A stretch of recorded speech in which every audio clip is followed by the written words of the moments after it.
Shalom jemaat terkasih di dalam Tuhan, selamat pagi. Mari kita sama-sama dengan hati yang penuh sukacita, kita mau terima lawatan Tuhan pada pagi hari ini melalui ibadah. Sebelum kita mulai, kita akan bersama-sama berdoa, mari kita berdoa. Tuhan Yesus, Tuhan dan Juru Selamat di dalam kehidupan kami. Terima kasih Tuhan, kami bersyukur pagi hari ini kami masih boleh bangun dengan keadaan tubuh yang sehat, dengan sukacita dan damai sejahtera yang hanya berasal dari Tuhan. Kami percaya Tuhan menganugerahkan hari ini berkat lawatan buat kami semua ya Bapa. Kami mau bersama-sama bersekutu, memuji dan meninggikan nama Tuhan. Kiranya Tuhan hadir di tengah-tengah persekutuan kami pagi hari ini. Tuhan hadir di tiap-tiap rumah tangga dan dimanapun kami berada ya Bapa. Kami mau persembahkan pujian dan penyembahan yang terbaik untuk nama-Mu. Kiranya ini menjadi dupa yang harum di hadapan Tuhan. Terpujilah nama Tuhan di dalam nama Tuhan Yesus. Amin.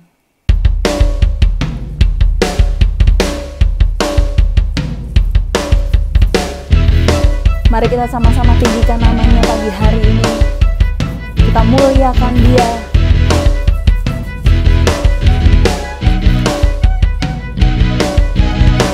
Terpujilah nama-Mu Tuhan, kuat dan penuh kemuliaan. Satu suara kami nyatakan, kebesaran-Mu tetap selamanya. Terpujilah nama-Mu, terpujilah nama-Mu Tuhan, ajaib dan penuh keagungan. Satu hati kami nyatakan, kerajaan-Mu tetap selamanya. Oh, oh, oh, oh, Engkaulah Raja atas dunia, yang menghancurkan kutub dan membebaskan jiwa. Kami bersorak, bertepuk tangan. Engkau Tuhan berjaya dan memerintah untuk selamanya. Terpujilah nama-Mu Tuhan, ajaib, ajaib dan penuh keagungan. Satu suara kami nyatakan, kerajaan-Mu kekal selamanya. Oh, oh, haleluya. Oh, oh, Engkaulah Raja atas dunia, yang menghancurkan kutub dan membebaskan jiwa. Kami bersorak, bertepuk tangan. Engkau Tuhan berjaya dan memerintah untuk. Engkaulah Raja atas dunia, yang menghancurkan kutub dan membebaskan jiwa. Engkaulah Raja atas dunia, yang menghancurkan kutub dan membebaskan jiwa. Kami bersorak, bertepuk tangan. Engkau Tuhan berjaya dan memerintah untuk selamanya.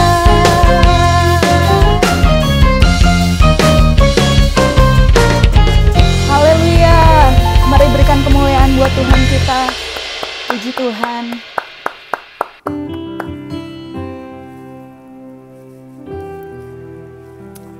Kau adalah Allah Immanuel, Allah yang senantiasa menyertai hidup kami Tuhan. Engkau ada bersamaku, setiap musim hidupku. Tak pernah kau biarkan ku sendiri.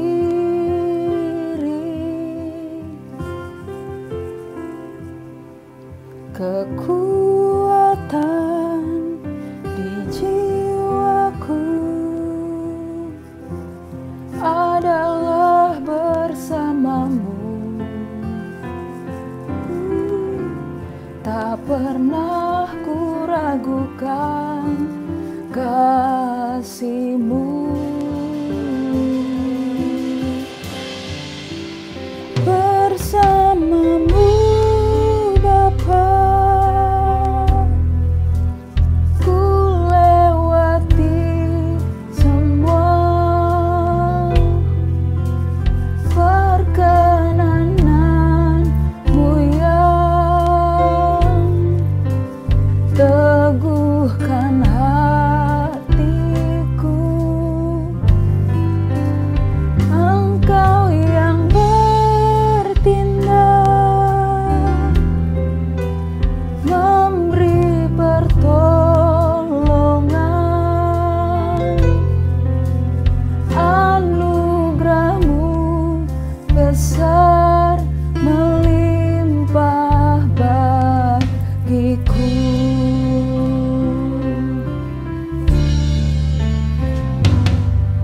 Engkau ada bersamaku di setiap musim hidupku. Tak pernah kau biarkan ku sendiri.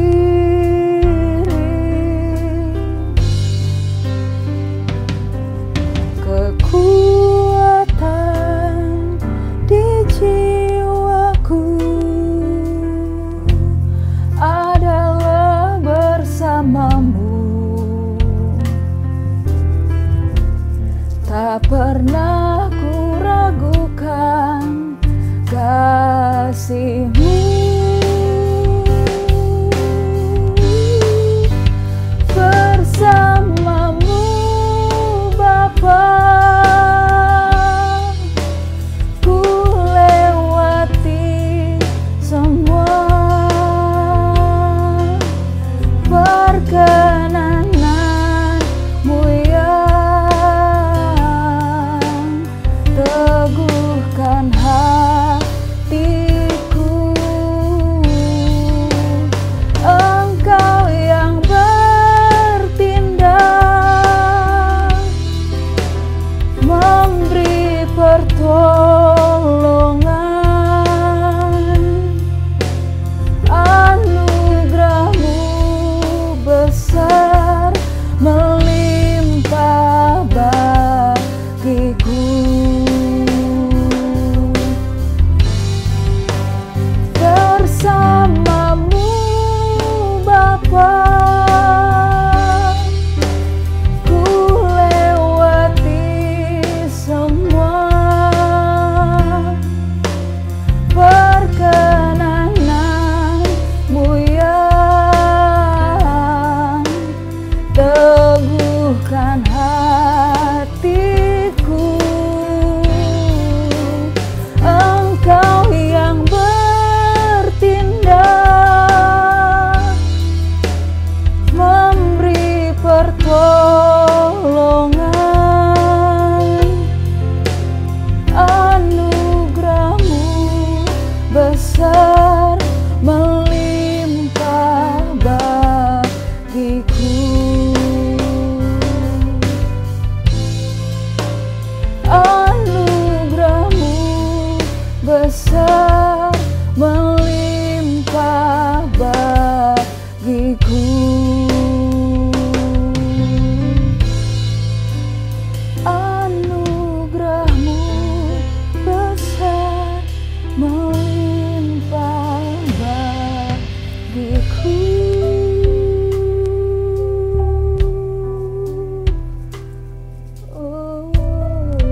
Bapa, kami mengucap syukur kami boleh masuk dalam firman Tuhan untuk mengenal rahasia firman-Mu, singkapkan sesuatu perkara yang baru, yang segar, yang membangkitkan iman kami, yang mempersiapkan diri kami menjadi mempelai Kristus.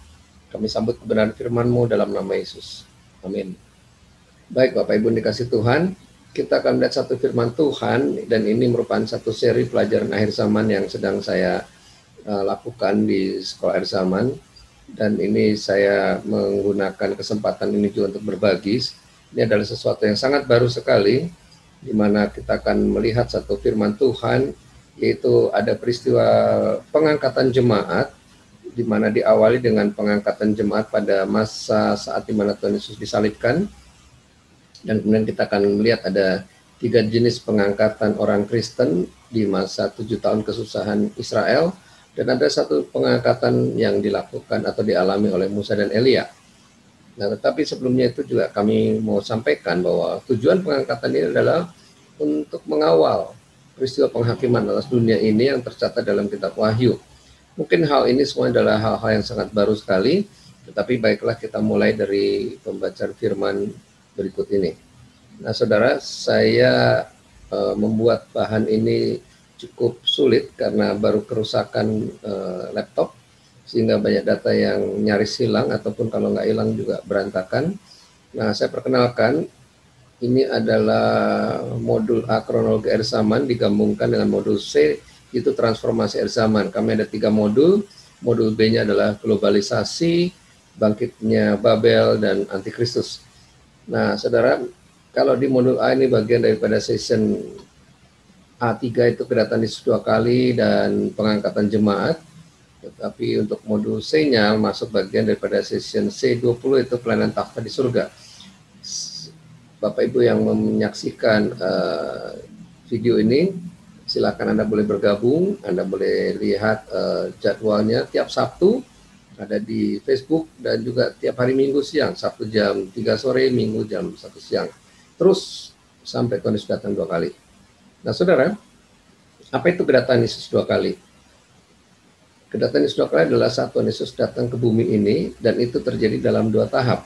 Tuhan Yesus akan datang 2 kali dalam 2 tahap. Nah, yang pertama, Tuhan Yesus akan datang menjemput umatnya, atau dikenal dengan istilah pengangkatan jemaat, atau rapture dari kata rapturo atau harpazo, yaitu umat Tuhan raib dari muka bumi ini, atau parusia. Tuhan menyatakan diri kepada umatnya, pada mempelainya. Pertemuan di udara, ya, jadi menjemput mempelainya untuk mengamankan dari masa murka Allah, dan juga untuk masuk dalam pesta kawin anak domba. Tetapi Yesus akan datang kedua kali bersama umatnya. Inilah tahap kedua, di mana kedatangan kedua ini atau disebut second coming, dikenal dengan istilah epifania, yaitu Tuhan menyatakan diri kepada seluruh umat manusia sampai ia menginjakkan kaki di Bukit Zaitun. Kalau pengangkatan hanya sampai di udara, ini injak kaki di Bukit Zaitun untuk mengalahkan Tritunggal setan, yaitu Lucifer, antikristus, dan nabi palsu, dan untuk memerintah dalam kerajaan 1000 tahun. Nah, inilah peristiwa kedatangan Yesus 2 kali. Jadi yang pertama adalah pengangkatan jemaat, orang Kristen menghilang dari muka bumi ini, diluputkan dari masa murka. Yesus datang menjemput mempelainya, mengamankan mempelainya. Yang kedua adalah Yesus datang bersama mempelainya untuk memerintah dalam kerajaan 1000 tahun. Nah, saudara, apa itu peristiwa pengangkatan jemaat atau rapture atau harpazo, raib di muka bumi ini? Jemaat Tuhan raib menghilang di muka bumi ini. Yang pertama kita akan lihat firman Tuhan terambil dari 1 Tesalonika 4 ayat 16 sampai 17. Ini ayat yang sangat populer tentang pengangkatan. Dikatakan, sebab pada waktu tanda diberi, itu pada waktu penghulu malaikat berseru dan sangkakala Allah berbunyi, maka Tuhan sendiri akan turun dari sorga, dan mereka yang mati dalam Kristus akan lebih dahulu bangkit. Sesudah itu kita yang hidup yang masih tinggal akan diangkat bersama-sama dengan mereka dalam awan menyongsong Tuhan di angkasa. Demikianlah kita akan selama-lamanya bersama-sama dengan Tuhan. 1 Tesalonika 4 ayat 16-17. Nah, perhatikan saudara, diawali dengan bunyi sangkakala. Kalau bunyi sangkakala, ku ada, berarti ada yang tidak ada. Oh, siapa dia? Nah, ini saudara, ada yang diangkat, ada yang tertinggal. Tuhan sendiri turun dari sorga sendirian, ya, si bujangan menjemput mempelainya. Nah, yang mati dalam Kristus lebih dulu bangkit. Jadi peristiwanya orang mati dalam Kristus dulu bangkit, kemudian kita yang masih hidup, yang nggak mati-mati ini, yang masih tinggal di bumi, kita akan diangkat, harpazo bahasa Yunani, menghilang dari muka bumi ini, rapturo bahasa Latinnya atau kata Inggris menjadi rapture, yaitu kita menghilang, dievakuasi bersama-sama dengan mereka, ya, bersama dengan orang yang sudah mengalami kebangkitan, dalam awan menyongsong Tuhan di angkasa, pertemuan di udara. Nah, inilah peristiwa pengangkatan jemaat. Demikianlah kita selama-lamanya bersama-sama dengan Tuhan. Nah, peristiwa ini dijelaskan di 1 Korintus 15 ayat 51-52, di mana dikatakan, sesungguhnya aku menyatakan padamu suatu rahasia. Nah, ini menarik saudara, ada kata rahasia. Ya, sesuatu yang tidak semua orang bisa tahu dan mengerti. Kita tidak akan mati semuanya, tetapi kita semuanya akan diubah dalam sekejap mata pada waktu bunyi nafiri terakhir. Pada waktu bunyi sangkakala terakhir, sebab nafiri atau sangkakala akan berbunyi, dan orang-orang mati akan dibangkitkan dalam keadaan yang tidak dapat binasa, dan kita semua akan diubah. 1 Korintus 15, 51-52. Nah, jadi saudara, kita tidak mati semuanya, Bapak Ibu yang menyaksikan khotbah ini, maka mungkin kita akan terus hidup sampai tiba-tiba kita diubah, dapat tubuh kemuliaan.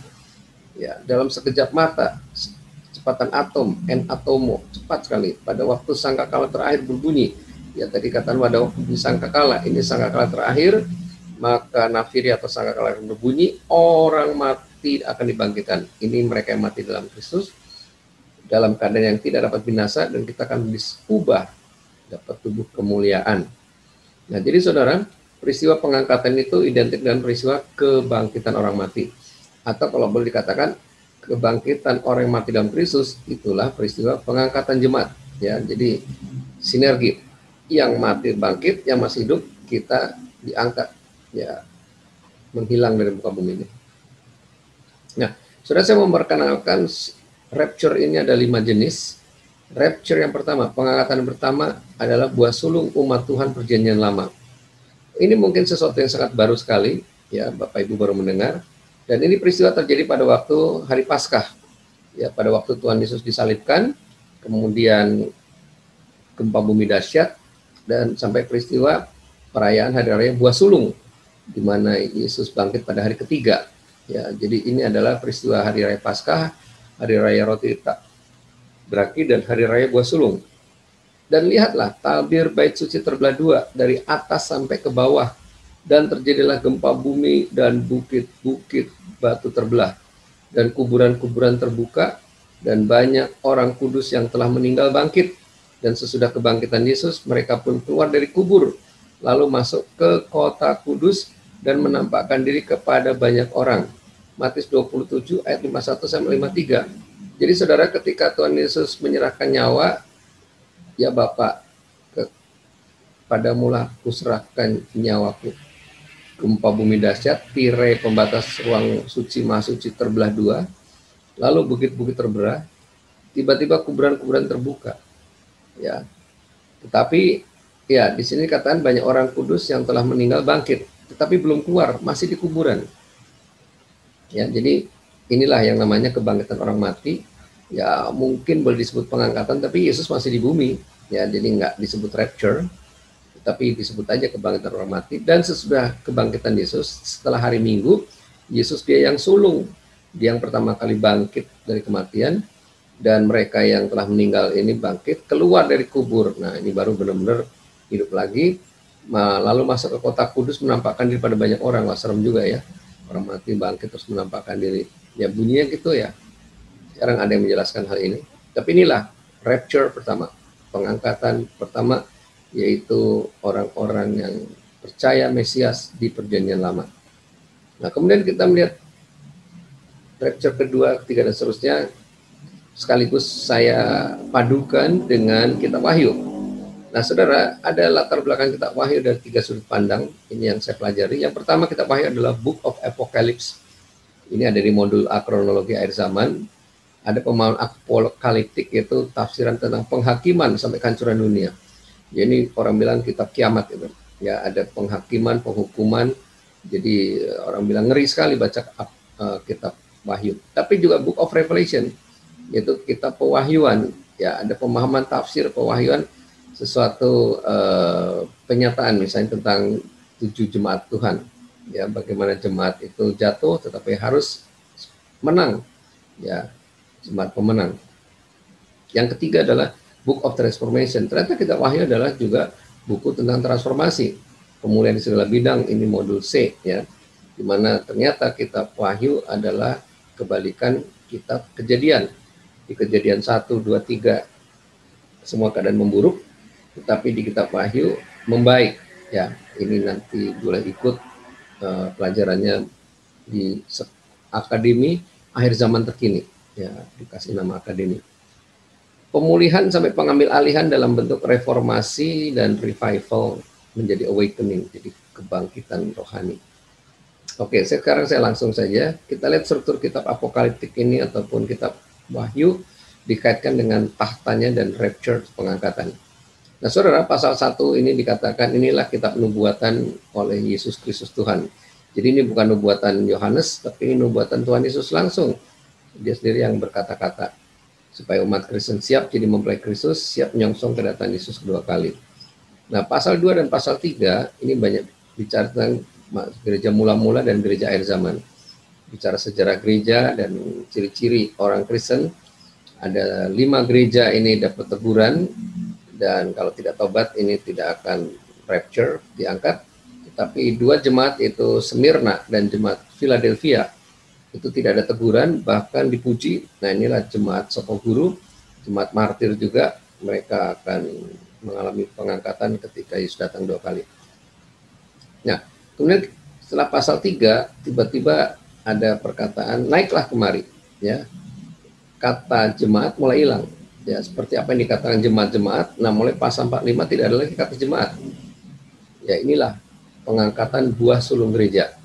Rapture kedua, ya. Rapture pertama tadi untuk warga perjanjian lama yang percaya Mesias. Nah, ini buah sulung gereja pre-tribulation, sebelum 7 tahun. Nah, 7 tahun ini adalah masa kesusahan Israel.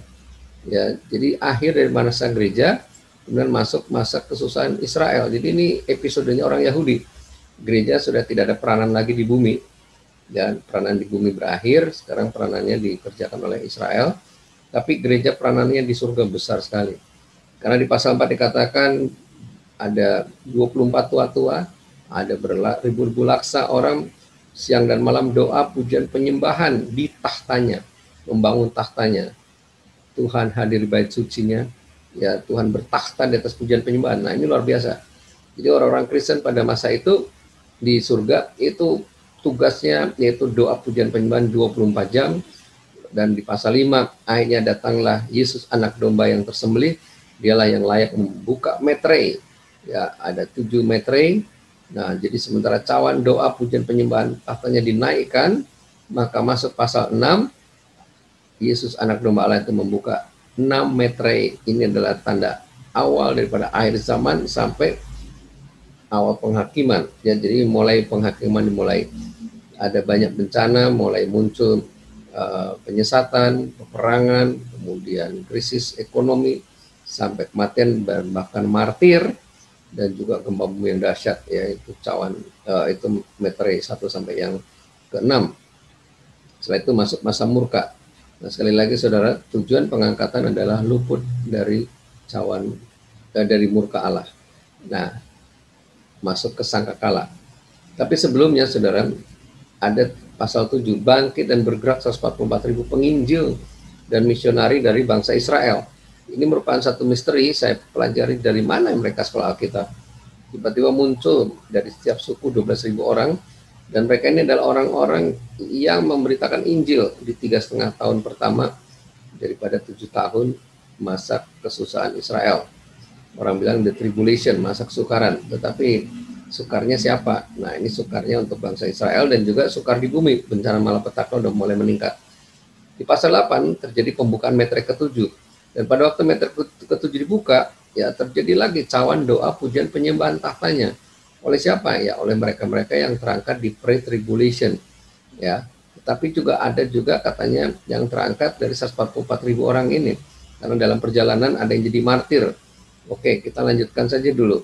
Di pasal 8, ketika doa pujian penyembahan dinaikkan, kemudian dilempar ke bumi, terjadi ledakan yang dahsyat di bumi. Masuklah peniupan sangkakala ke-1 sampai 4, itu di pasal 8, pasal 9, peniupan sangkakala ke-5 sampai ke-6, ini sepertiga bumi hancur. Nah, jadi ini sudah mulai masuk murka yang berat di bumi, saudara. Sepertiga air jadi darah, sepertiga laut jadi darah, tidak ada kehidupan dan seterusnya. Sakit 5 bulan tidak sembuh-sembuh. Ya, minum baygon sayang, sudah 5 botol manis, nggak mati-mati, zombie berkeliaran di mana-mana, mayat hidup, mengerikan. Nah, pasal 10 masuk sangkakala ke-7. Inilah sangkakala terakhir. Dan Wahyu 7, pada waktu sangkakala ke-7, aku akan menyatakan padamu suatu rahasia. Nah, apa rahasianya? Sama di 1 Korintus 15 ayat 51 dan 52. Ya, ini rahasianya adalah terjadi pengangkatan atau terjadi rapture. Ya, jadi di sini ada pengangkatan. Siapa yang diangkat? Inilah rapture ketiga, ya, yaitu buah sulung Israel, 144.000 penginjil Israel yang sudah selesai bertugas selama 3,5 tahun pertama penginjilan seluruh dunia. Nah, mereka diangkat. Ada yang diangkat ya baik-baik, ya tubuh dapat kemuliaan sama seperti gereja Tuhan. Tapi ada juga yang jadi martir, ya. Tapi intinya ini adalah buah sulung Israel. Nah, saya sendiri menganut juga kemungkinan mereka-mereka yang tertinggal, orang-orang Kristen yang non-Yahudi yang tertinggal, di sini juga kesempatan untuk mengalami rapture, bergabung antara Yahudi dan non-Yahudi. Menurut Efesus 2, inilah one new man in Christ, satu manusia baru dalam Kristus. Inilah pengangkatan di mid-tribulation, yaitu di pertengahan 7 tahun masa kesusahan Israel, atau awal 3,5 tahun kedua untuk masuk 3,5 tahun masa antikristus. Jadi antikris tidak akan bisa berperan sebelum buah sulung Israel, yaitu ataupun orang Kristen Yahudi dan non-Yahudi, ya ini mungkin Kristen sejati, ya itu diangkat. Setelah mereka diangkat, baru antikris bisa muncul. Nah, tetapi saudara, di pasal 11 tiba-tiba muncullah Musa dan Elia. Penginjilan ternyata terus dilakukan, saudara. Ya, kami dulu mengatakan bahwa pada waktu pengangkatan mungkin Roh Kudus juga terangkat. Tetapi paradigma yang terjadi sekarang ini tidak. Roh Kudus ada di mana-mana sampai akhir zaman. Dia di seluruh dunia, Roh Allah bekerja. Ya, memang betul antikristus tidak akan bisa berperan kalau masih ada Roh Kudus. Tetapi di 3,5 tahun kedua itu memang episode antikris. Ya, jadi makanya gereja sudah tidak ada, ya, orang Israel 144.000 ini, penginjil juga udah diangkat. Ya, tinggal yang berperan ini Musa dan Elia. Ya, menurut pasal 11 dia harus menginjil 1260 hari di zaman 3,5 tahun masa antikris. Wah, tapi hebat juga nih, 2 nabi yang menginjil. Jadi masih ada yang bertobat, ada, tapi ya gitulah, dipenggal kepalanya martir, atau dia tinggal di hutan-hutan, pedalaman yang sangat jauh dari penduduk, sehingga dia bertahan sampai di akhir 7 tahun masa kesusahan Israel atau 3,5 tahun masa antikris. Nah, pasal 12 ini adalah Israel dan antikris, di mana bangsa Israel akan diamankan. Ini yang tidak terangkat, ya. Ini yang di bumi diamankan ke Petra. Malaikat Mikael menjaga Israel. Pasal 13 mulai muncullah antikris, nabi palsu berperan 3,5 tahun, 42 bulan, 1260 hari. Nah, jadi Musa Elia 1260 hari juga. Jadi sepanjang masa antikris, Musa Elia ini kerja keras untuk menceritakan tentang Yesus. Nah, masuklah pasal 14, cawan doa lagi. Pujian penyembahan tahtanya. Nah, oleh siapa nih? Oleh 144.000 penginjil misionari bangsa Israel yang tadi sudah terangkat di mid-tribulation. Nah, mereka melakukan doa pujian penyembahan, dan pada masa itu juga terjadi rapture keempat. Itu buah susulan gereja atau orang Kristen yang tertinggal, ya, mereka-mereka yang bertahan dari antikris, tidak menerima tanda 666, tidak menyembah binatang atau antikris. Nah, mereka ini mengalami rapture, baik yang dipenggal kepalanya maupun mungkin yang berhasil lolos dari pemerintahan antikris karena tinggal di hutan-hutan. Inilah post tribulation. Tetapi prayer wrath, ya, cawan murka. Jadi tujuan pengangkatan untuk luput dari murka. Nah, ini cawan murka Allah ini tanpa campuran 7 cawan. Jadi pasal 15 bersama 144.000 orang Yahudi terjadi cawan doa pujian penyembahan tahtanya. gitu, oleh para pemenang dan martir yang tidak tunduk pada antikris maupun nabi palsu. Nah, pujian penyembahan dinaikkan, kemudian mulailah muncul 7 cawan malapetaka, 7 cawan murka Allah tanpa campuran, artinya nggak ada ampun. Seluruh laut jadi darah, seluruh mata air jadi darah. Semua yang terima tanda antikris, yang menyembah antikris, bisul semua badan. Wow, ini betul-betul malapetaka yang berat, baik dari alam semesta, dari bumi, dari Tuhan, maupun antikris itu sendiri juga menyiksa. Dan puncaknya pasal 17, kehancuran Babel. Babel ini adalah kekuatan iblis antikris. Dan di pasal 18 juga Babel, jadi ada Babel agama, Babel ekonomi, politik, sosial, budaya. Ya, Babel itu kekacauan. Nah, masuklah rapture kelima. Ini akhirnya Musa, Elia, akhirnya tanda kutip seolah-olah dikalahkan oleh antikristus. Ya, di Yerusalem dibunuh, mati. Wah, dunia senang, rasain loh. Ya, disiarkan di seluruh media massa, televisi dunia. Tapi tiba-tiba 3,5 hari kemudian bangkit kembali. Dunia heran, dunia kaget dan ketakutan. Ya, karena ada firman-firman yang disampaikan bahwa bencana malapetaka luar biasa. Nah, ini di post tribulation, sesudah 1260 hari, sesudah masa murka, tapi mungkin sebelum perang Harmagedon, ya, pasca murka tapi sebelum perang Harmagedon. Karena di sini kemudian ada pasal 19, pesta perjamuan kawin anak domba. Jadi kita masih pesta di surga, di bumi gonjang ganjing, di surga kita anjujing. Lalu kedatangan kedua kali sebagai raja bersama orang kudusnya, turun semua. Di sini ya Musa, Elia juga turun, artinya semua yang Kristus, para nabi-nabi terdahulu ya turun ke bumi lagi untuk mengalahkan Tritunggal setan, yaitu Lucifer, antikris, nabi palsu. Inilah akhir daripada 7 tahun masa kesusahan Israel, kemudian masuk pada kerajaan 1000 tahun, memerintah sebagai imam dan raja. 1000 tahun Tritunggal Lucifer, antikris, nabi palsu dibinasakan. Lucifer diikat 1000 tahun di jurang maut, antikris, nabi palsu langsung masuk Gehenom atau neraka jahanam, neraka kekal. Masuk Yerusalem baru, bumi dan surga yang baru. Nah, sementara pasal 22 bicara penampian, orang kudus makin kudus, yang cemar makin cemar, dan mempelai Kristus kejar mahkota, bersiaplah, Yesus segera datanglah. Nah, jadi saudara, inilah satu fenomena unik. Kita belajar ada 5 jenis pengangkatan, mulai pengangkatan untuk gereja, untuk perjanjian lama, tetapi dari sini kita ulang lagi bahwa di pasal 4, ya sebelum pasal 4, di sini ada pengangkatan buat seluruh gereja. Nah, kita kejar ini ya sebelum 7 tahun masa kesusahan Israel, karena di sini kita tugas nanti sampai di surga sibuk doa, pujian, penyembahan, ya untuk apa? Untuk mengawal pembukaan Nametre oleh Yesus anak domba. Jadi kita mendoakan supaya orang-orang banyak yang selamat, ya masih ada doa syafaat di surga. Nah, supaya bencana ini tidak banyak melukai atau membinasakan, mungkin gitu kira-kira ya. Jadi artinya betul-betul dikawal ataupun di cover, ya setiap bencana malapetaka di cover oleh doa-doa di surga. Pasal 4, pasal 5 muncul bencana, pasal 6 metre. Kemudian pasal 8 cawan doa pujian penyembahan, itu kemudian mendatangkan sangkakala ke-1 sampai sangkakala ke-7, itu sepertiga bumi hancur. Kemudian masuklah pengangkatan yang ketiga kali, yaitu orang-orang Israel yang sudah selesai penginjilan dunia di pertengahan 7 tahun, mereka diangkat, lalu masuklah dunia pada masa antikris.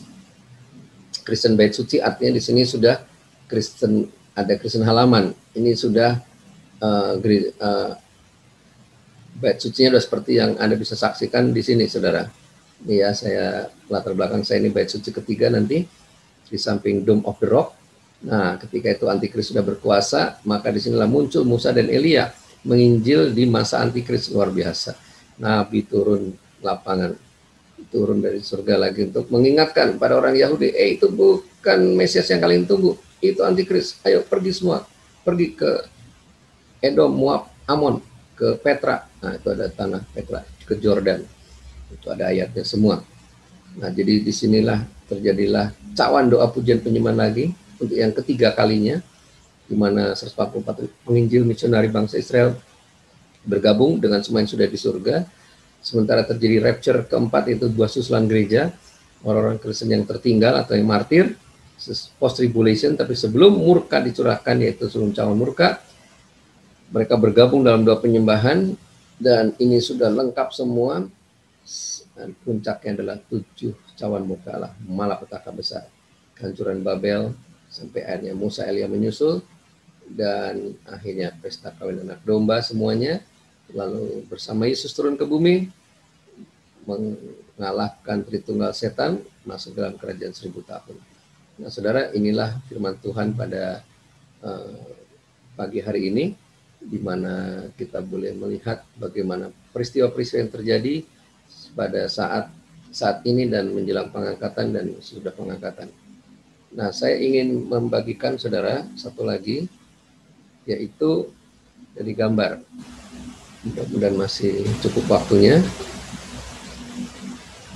Ya, dari gambar ini menjelaskan, saya mulai dari gambar berikut ini. Ya, jadi saudara, kita punya quotes pernyataan itu, no rapture before revival, and no revival before reformation.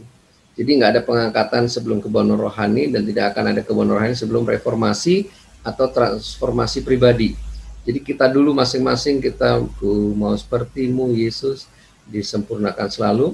Kita mengalami pelipat gandaan murid, ya, kita menjadi penuai-penuai untuk masuk pada revival kebangunan rohani, sampai ini mengalami rapture, pengangkatan, pertemuan di udara.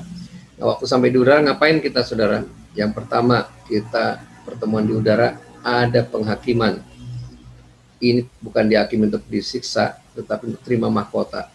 Ada mahkota kemenangan, mahkota kehidupan, mahkota kemuliaan, mahkota kebenaran, mahkota kemegahan. Lain kali kita belajar ini, sementara masuk ke pesta kawin anak domba, kemudian bersama Yesus turun ke bumi, ya. Nah, ini dianggap pengangkatannya satu kali, ya, karena gambarnya gemuk sini. Tapi sebetulnya beberapa kali, 1, 2, 3, ya. Kemudian di sini masuk dalam takhta pengadilan Kristus, pengadilan untuk upah, terima mahkota, untuk para pemenang, untuk para syahid, para gembala, mereka yang menantikan Tuhan dengan rindu, dan para pemenang jiwa. Nah, saudara, di buku kami yang dulu pernah kami buat, pengangkatan jemaat sudah diambang pintu. Nah, kalau dilihat di sini, kami sudah membuat ada 3 jenis pengangkatan ini tahun 90, saudara. Cuma belum berani menjelaskan, ya, karena kami bicara pengangkatan saja orang sudah shock. Apalagi itu, karena dulu kalangan Pentakosta penyingkiran. Ini sesuatu teologi yang baru. Apalagi kalau kita bilang ada 7 tahun, ada 3,5 tahun pertama, 3,5 tahun kedua, pengangkatan ketiga, wah tambah bingung saudara. Tapi inilah, ada 3 pengangkatan. Di sana ada kebaktian doa, takhta pengadilan Kristus terima mahkota, penobatan Yesus sebagai Raja, dan perjamuan kawin anak domba. Nah, di sini ada pengadilan pertama, ini ada kebangkitan perjanjian lama, dan nanti di sini 2 saksi, saya lihat juga mengalami rapture. Nah, kalau kita lihat gambarnya, aduh ini apalagi Pak, kecil banget Pak. Ya, nanti kita bagikan. Ini ada sejarah gereja, Efesus, Smyrna, Pergamus. Nah, ini gereja-gereja yang harus menang. Kalau menang dia akan diangkat. Ini kebangkitan pertama sebelum 7 tahun, pertengahan 7 tahun, dan akhir 7 tahun. Nah, jadi di sini para pemenang dia langsung diangkat. Tapi kalau enggak, masuk 3,5 tahun pertama. Tetapi di ini utamakan adalah 144.000 ini orang-orang Yahudi yang diangkat. Ya, mungkin orang-orang Kristen pemenang masuk sini juga bisa, tapi di sini lebih masuk akal di akhir nih, ya, karena mereka ini tertinggal, jadi ya sudah satu paket 7 tahun sekalian masuk sengsara besar antikris. Nah, di sini para syahid diangkat. Nah, jadi saudara, inilah gambaran bagaimana peristiwa di saat Tuhan datang.